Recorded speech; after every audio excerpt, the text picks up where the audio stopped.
Hello everyone, welcome to the Techforce podcast show. I'm your host Shivani, and today we're going to talk about esports, gaming, and NFTs in blockchain. And here's our guest, Pedro Febrero. Am I saying it right? Yeah, 100% correct. Thank you. Thanks for having me. Yeah. Pedro is a head of Real Fever Fantasy Sports, and that's how I found him on LinkedIn. So, Pedro, why don't you tell our guests something about yourself? Yeah, absolutely. So, I joined the crypto space in 2016. I started working professionally around 2017, writing articles. Um, they were picked up by CoinDesk, Cointelegraph. So I wrote for a couple of different news media. Right. And yeah, from there I started to work on my own projects. I did advisory work on smart contracts, a bunch of other things. So I've been involved in the space in different fields, I would say. But mostly in development and in the education. I was a lecturer. I'm still a lecturer at a number of universities like University of Leeds, Nova University in Lisbon, um, Right. among some others. And I have a few papers, academic papers that I published on blockchain and cryptocurrency as well. So yeah, and more recently I joined Real Fever in about 2020. Sorry, 2000 and yeah, end of 2020 exactly. Oh, right. Yeah, and my basically I joined as the head of blockchain, and our goal was to transition the business model from um, from a non-crypto business, let's say, so business Yeah. focused on fantasy leagues, to a business that's a crypto native business, let's say. Right. um, yeah, and so that's what I've been doing with Hill Fever, yeah, since I joined. Yeah. Were you interested in esports like from beginning or what? When you're Actually, yeah, sure. Actually, sports. I mean, I think like every guy, I played FIFA or Pro Evolution for a while. But to be honest, it wasn't really my biggest interest. I like sports in general. Esports, I mean, are fun. Games are fun to play as well. But it's not really something that I spend much time on. But still, I think the crypto part of the business is what interests me right, the most. Yeah, exactly, because it can be basically applied to esports as well, especially to esports because it's a digital native business. So anything that's digital native, it's much better to apply into crypto and the blockchain technology in general. So that's what actually caught my interest, is the fact of how esports operates. Um, because as I said, anything digital, it's much easier to integrate with crypto and blockchain. yeah. I recently like read an article where let me just get the numbers right. Sure. It says that blockchain games attracted nearly 1.22 million unique active wallets, like in like last March 2022. So I guess that's something really weird for me. See, I'm not a gaming head. I do not know anything about gaming. I know few people around me. I watch the streams and something online on YouTube and everything, but I'm not a gamer or something like that. So this was Sure. quite unique for me. I mean, yeah, I think honestly, like in general, we know that gaming is growing, right? Esports as well, Yeah, obviously. More and more people are gaining somehow value out of playing games, basically. right, right, But crypto is the next level, I think, because if you can implement technology that enables right, features for people to get paid instantly, to accrue value from a game that they're playing without having to go through all the hoops that they have today through PayPal, etc. If right, it's native to the games, right. or behind the games, operating behind the games like blockchain, it's much easier for people to accrue and transpose value between ecosystems, let's say. So I think that, Correct. yeah, I think that's where the value will actually come from. So my biggest question for you was like how like what is the connection between esports and cryptocurrency? Like you seem like a very expert in that. I would like to know how is cryptocurrency accepted in esports?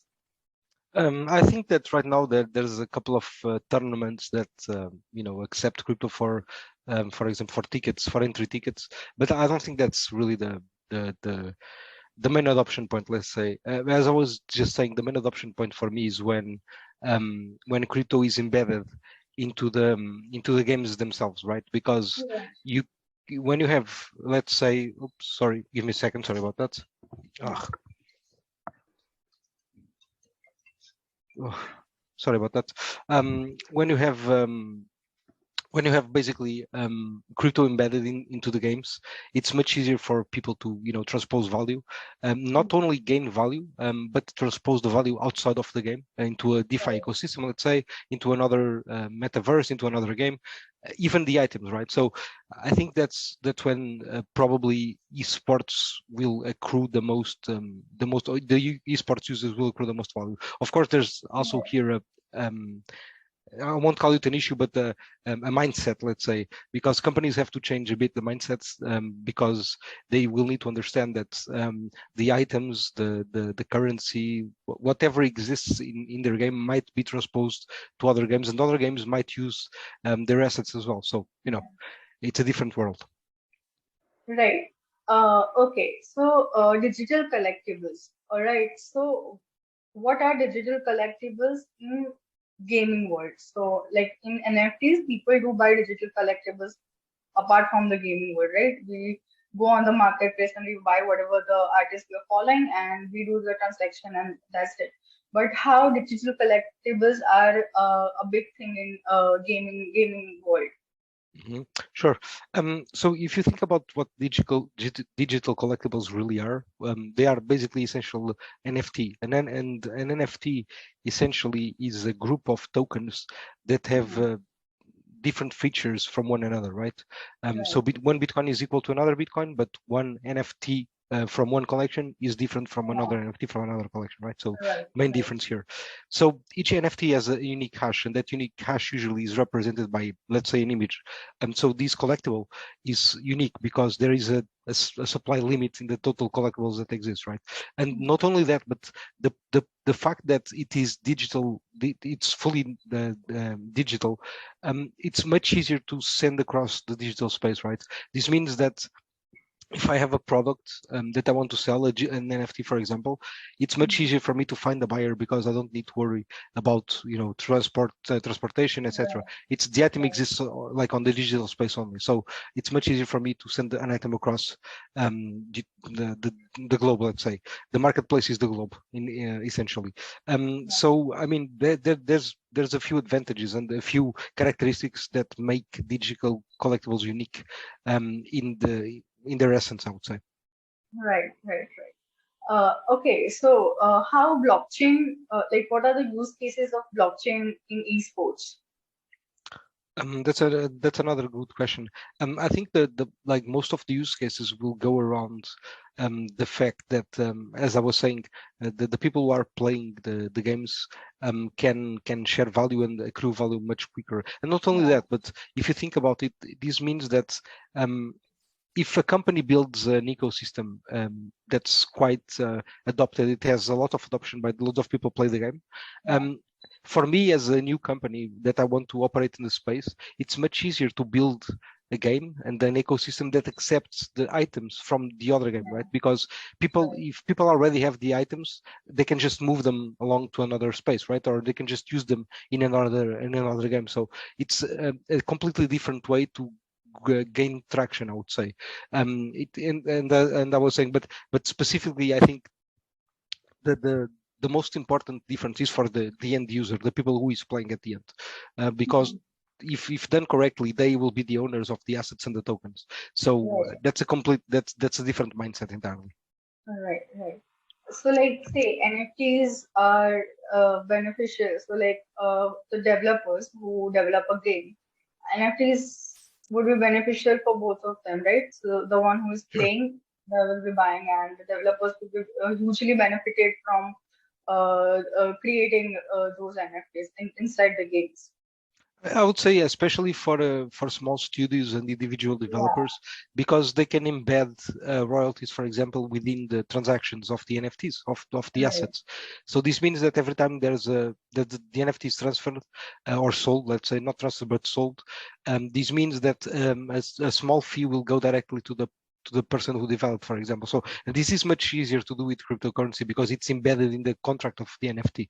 So Hmm. there's no way around it. Okay, like talking about that only, what is the revenue stream like of NFTs and into this gaming stream? Like, what is the huge number that comes to your mind?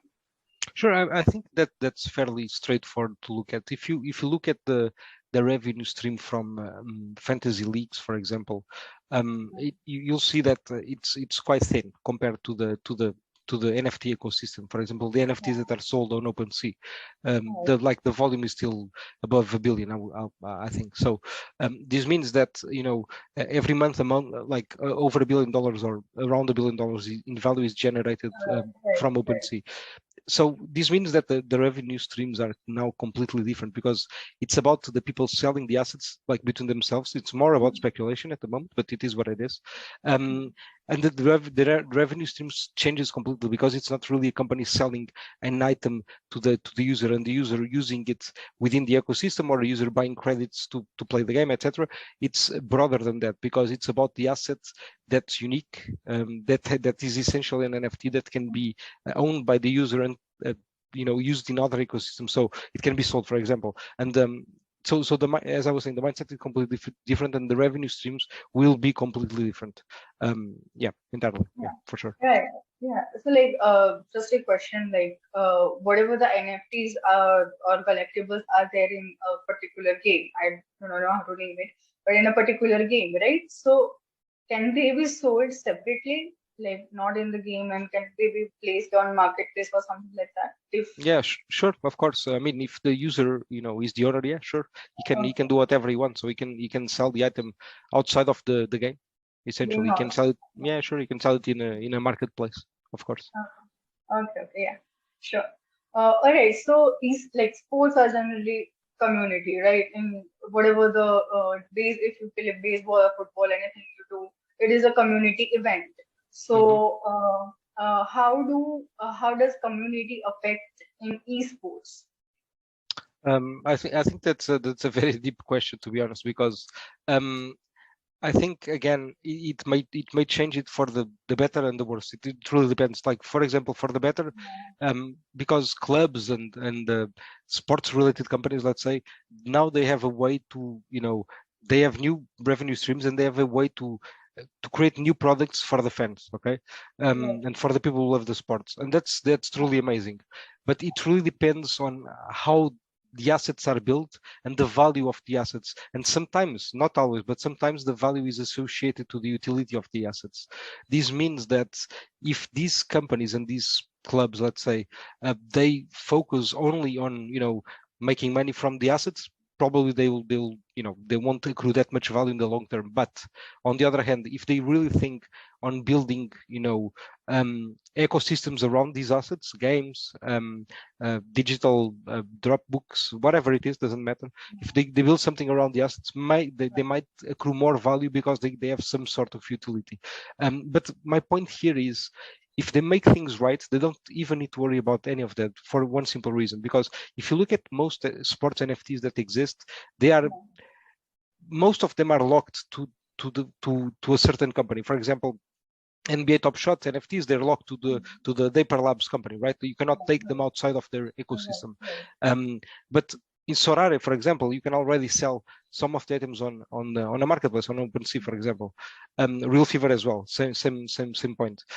So this means that if the assets are owned by the users, me as a company, again as a company entering the space or another company competing with that one, I can or even a fan. If I'm a fan and there are assets of my club, I can build a game and people can just use the game because they own the assets, right? So it right. doesn't even need to be the club.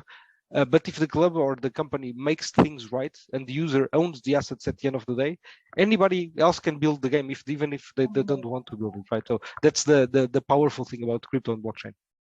Right, right, yes, I get it.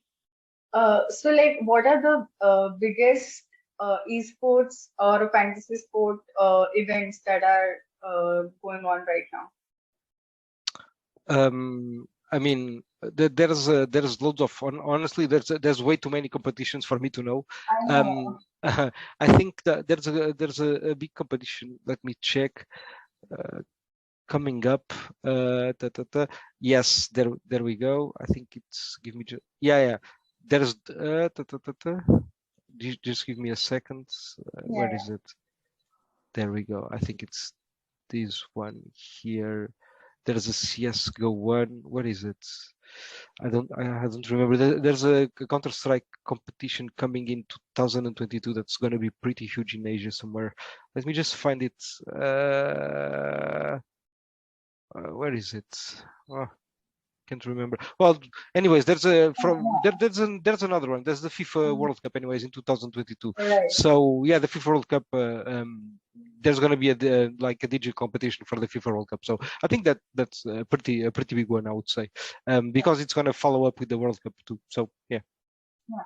Yeah. Like, have you played and won in any of these competitions? Sorry? Have you played and won from any of these No, competitions? never, Any never, certification? never. Nope, never. All right. All right. So, yeah, on a huge part, metaverse. Metaverse is here already. Okay, there are all the companies take it like from banks or banks to Nike to everything. They are all on metaverse right now. So, they are already exploring, and it's a huge thing for esports because we love games. So, what do you think is the future of esports and like for the next 5 years?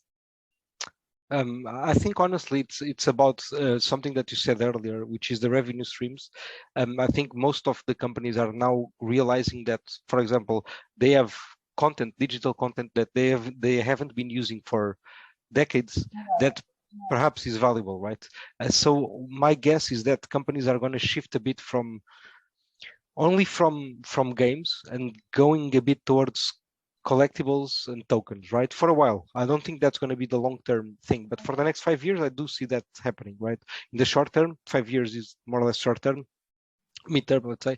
I would say, yeah, companies are going to be focusing on the collectibles part because it's a new revenue stream. But in the long term, they will come back to the games when they understand that these assets have way more utility than they think, right? So, yeah. Yeah. Right, right, right. So, again, what advice would you like to give to our young audience, like young people who are jumping onto trends these days, or like buying and selling NFTs or investing in crypto Sure. without doing their research? Okay, so like, what's your advice you would like to give to them? Um, that's a good question. Um, there's so much advice I think I could give, but I think the most important point for newcomers is to try to understand what they're buying, right? I mean, usually when NFT is sold is great for the seller, but I'm not entirely sure for the buyer, right? So you need to understand what asset you're buying, why you are buying the asset, and why do you think that the asset will accrue value in the future, right?